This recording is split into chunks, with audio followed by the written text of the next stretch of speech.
உருளைக்கிழங்க நல்லா இந்த பாதியாக கட் பண்ணி வேக வச்சுக்கோங்க. நல்லா வேகிற மாதிரி பண்ணிக்கோங்க. ஏன்னா பாதியாக கட் பண்ணினாலோ அப்போ தான் நல்லா சீக்கிரமாக வேகும். இல்லைன்னா முழுசாக தான் வேக வைக்கணுன்னா அதில் நல்லா குச்சினால் ஒரு ஓட்டை ஓட்டையாக போட்டிங்கன்னா சீக்கிரம் உருளைக்கிழங்கு வெந்துடும்.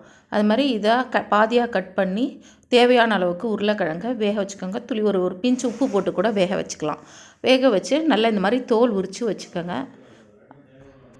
அடுப்பில் கடாயை வச்சு எண்ணெய் சூடானதுக்கப்புறம் கடுகு, உளுத்தம்பருப்பு, கடலைப்பருப்பு, கடுகு வெடித்ததுக்கப்புறம் தான் போடணும் உளுத்தம்பருப்பு, கடலைப்பருப்பு. அதை எப்போவுமே ஞாபகம் வச்சுக்கோங்க. இல்லைன்னா வாயில் மாட்டோம். இது ஒவ்வொரு வீடியோலையும் நான் சொல்கிறேன். கடுகு வெடித்ததுக்கப்புறம் உளுத்தம்பருப்பு, கடலைப்பருப்பு போடுங்க. அதுவும் கொஞ்சம் ப்ரௌனாக ஆனதுக்கப்புறம் கருவேப்பிலை, பெருங்காயம் இதெல்லாம் போடுங்க.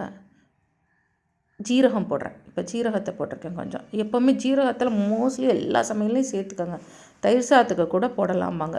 அவ்வளோ வயிற்று பிரச்சனை எதுவுமே வராமல் இருக்கும். உடம்பை கூல் பண்ணும். அதனால் ஜீரகத்தை போட்டு அப்புறம் பெருங்காயம் போட்டு தாளிச்சுக்கோங்க.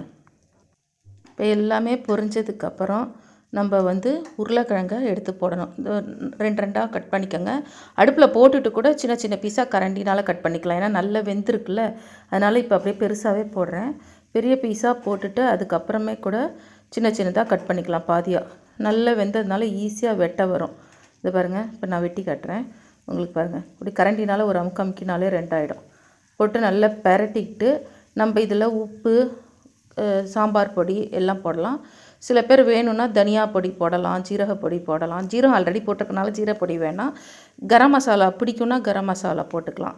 ஆனால் எங்களுக்கு பிடிக்காதனால வெறும் உப்பு, மிளகாய் பொடி மட்டும்தான் சாம்பார் பொடி போடுறேன். போட்டு நல்லா ஃப்ரை பண்ணுற மாதிரி வச்சிடணும். நல்லா ரோஸ்ட் ஆகிடும். இப்போ வெந்து இருக்குது, அதனால் வேக வேண்டாம். அடுப்பில் சிம்மில் வச்சு மூடி வச்சிங்கன்னா நல்லா எவ்வளோ நேரம் வேணுமோ அவ்வளோ நேரத்துக்கு வச்சுக்கலாம் ரோஸ்ட்டாக. நான் கொஞ்சம் நேரம் வச்சுட்டு ஆஃப் பண்ணிவிடுவேன். ஆனால் உங்களுக்கு ரோஸ்ட் வேணுன்னா இன்னும் கொஞ்சம் நேரம் அடுப்புலையே சிம்லேயே வச்சுருந்திங்கன்னா நல்லா ரோஸ்ட் ஆகிக்கும். நான் இப்போ காட்டுறேன். இப்போ நல்லா பரட்டிட்டு இது பாருங்க, உப்பு போடுறேன். தேவையான உப்பு எப்போவுமே கொஞ்சம் கம்மியாக போட்டுக்கோங்க. கடைசியில் இறக்கிட்டு கூட டேஸ்ட் பார்த்துட்டு அதுக்கு தகுந்த மாதிரி போட்டுக்கலாம். இது சாம்பார் பொடி போடுறேன். என்னோடய சாம்பார் பொடி ரொம்ப காரம் இருக்காது, அதனால் கொஞ்சம் கூடவே போடுறேன்.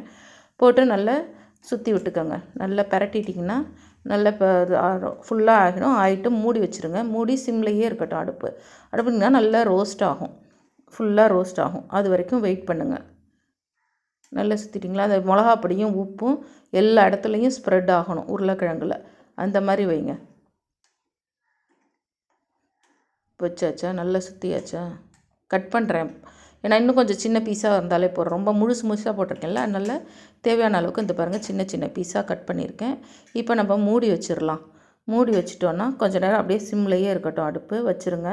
வச்சுட்டு நீங்கள் வேறு ஏதாவது வேலை இருந்தால் கூட பார்த்துக்கலாம். ஒரு எவ்வளோ 10 நிமிஷத்துக்கு ஒரு தடவை கிளறி விட்டுக்கிட்டால் போதும். அப்பப்போ பார்த்திங்கன்னா நல்லா ரோஸ்ட்டாக ஆகிருக்கும்.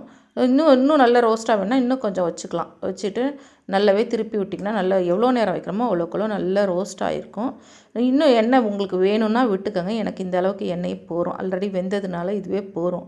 இன்னுமே எண்ணெயே வேண்டாங்கிறவங்க கூட அப்படியே வெறும்னே பெரட்டி ஒரு 5 நிமிஷம் வச்சுட்டு இன்னும் கூட குறைச்சலாம் எண்ணெய் விட்டுக்கலாம். இது வச்சு நல்லா ரோஸ்ட் ஆகிடுச்சு பாருங்கள்.